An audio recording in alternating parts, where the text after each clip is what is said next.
السلام علیکم ملګرو. په امریکا کې چې کوم اور لګېدلی او د هغه په باره کې تازه صورتحال لرل چې دا اور د څه نه لګېدلی او د امریکې څومره نقصان وسو شو. ویډیو به راسره مکمل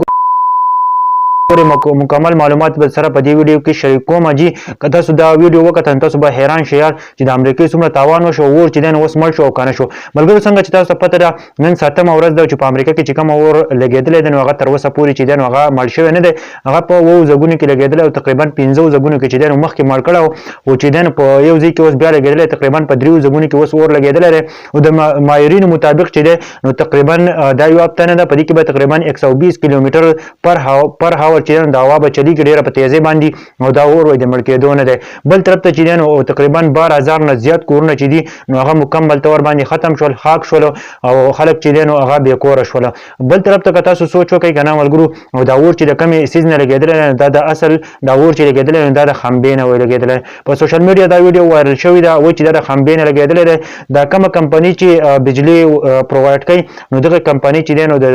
د ستونو د خمبو چې دی نو دا زړه شوې ډېره زیاته او د هغه نه پس چې دی نو اور لګېدلی دی مکمل طور باندې حالات چې دي نو خراب دي او دا اور تر اوسه پورې مړ نه دی او د یو هفته کې به هم تقریبا 120 کیلومتر چې دی نو پر هاور باندې به دا هوا چلیږي او د هوا د وجې نه چې دی نو په دې باندې دا اور چې دی نو مخکې ځي او د کومه لاس انجلس چې دی نو ښار چې کومه دی دا کومه غر چې دی دا کومه ځنګل چې دی نو دی خو مکمل طور باندې ختم کو. نو حالات مکمل طور باندې خراب دي. اوس څوک وایي که نه چې تقریبا د